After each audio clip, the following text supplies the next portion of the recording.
Well, I'm spending a lot of time now, as opposed to uploading videos I wanted to, or making new ones that I think are quite important. I'm spending a lot of time defending what I've already said.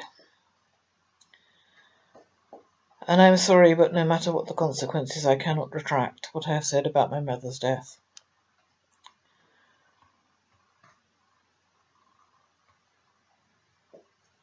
At the time, I was certainly not 100% certain that my father or anyone else had killed her. I have at one time said technically it would have been possible for someone else to go in the back door and through the kitchen and into the sitting room and approach her from behind, which would only leave the question of why my father did nothing and didn't tell me after that person had left, or anyone else either. Unless, of course, if such a thing did happen, the person had said, "You're next, mate." Let me see. 1989. My father was 72. 3. No,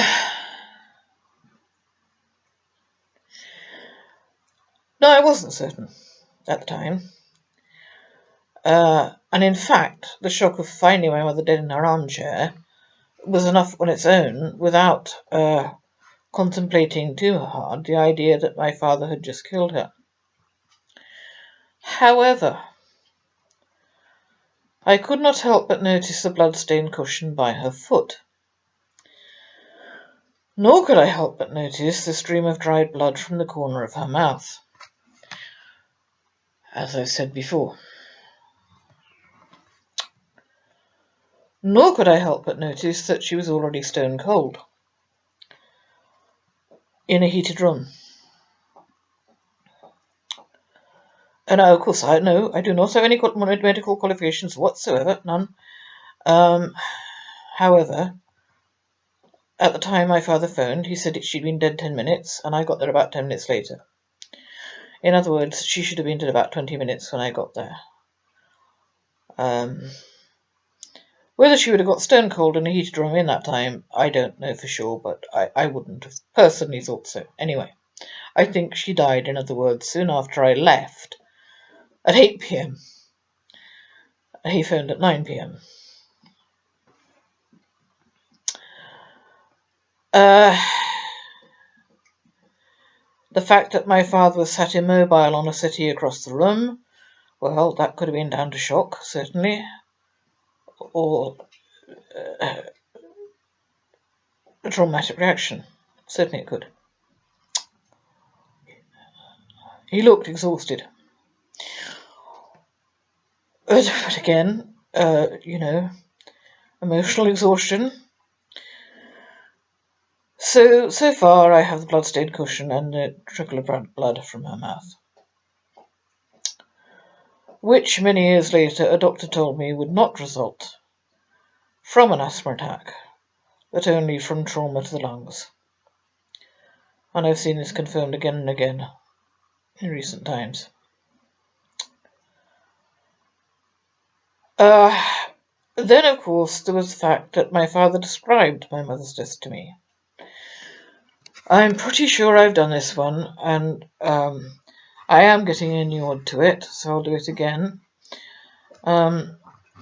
He said it took her about 5 minutes to die, and he said she was clawing at the air, and he did this with his hands. It was something like that, and with his hands over his face.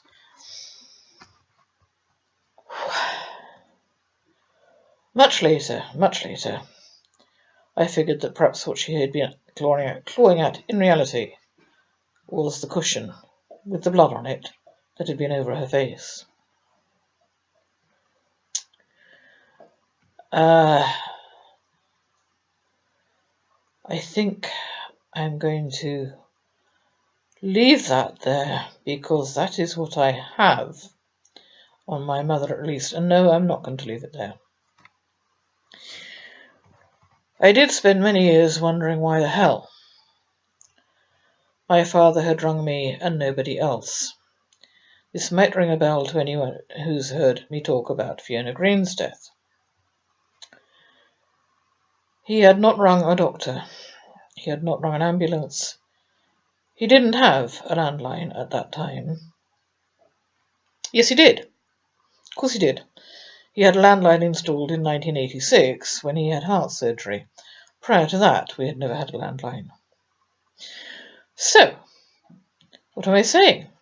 He could have phoned, he could have dialed 999, I would, or run next door to get the neighbour who was in the CID and presumably had some training in resuscitation.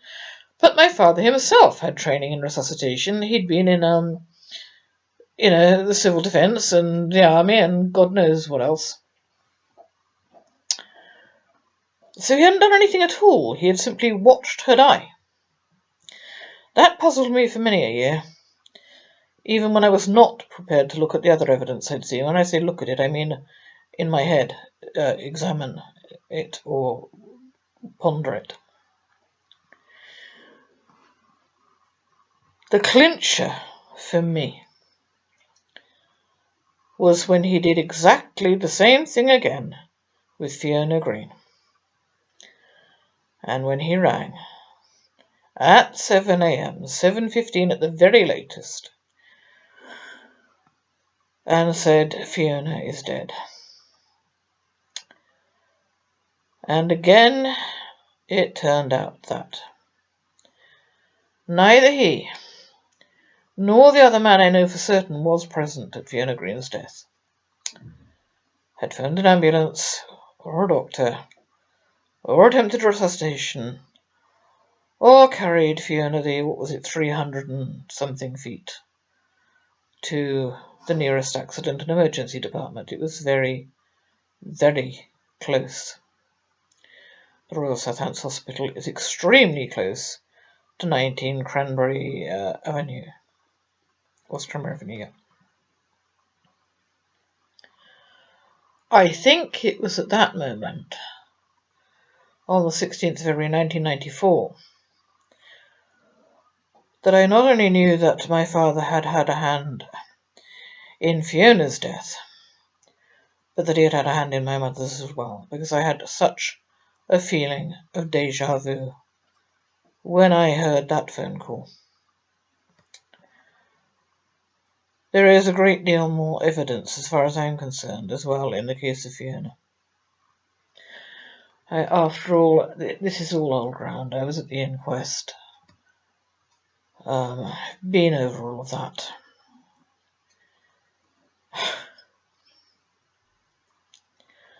And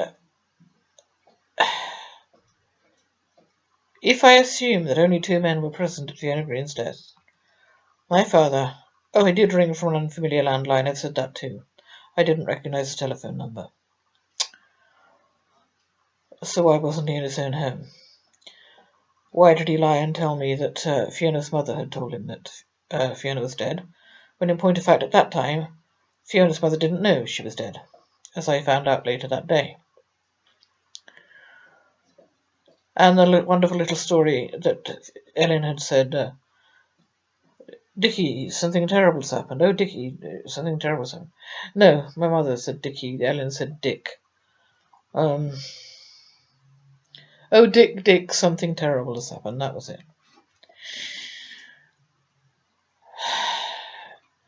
In some ways, for me, the proof that my father killed my mother is in Fiona's death. I could dismiss it once, but not twice.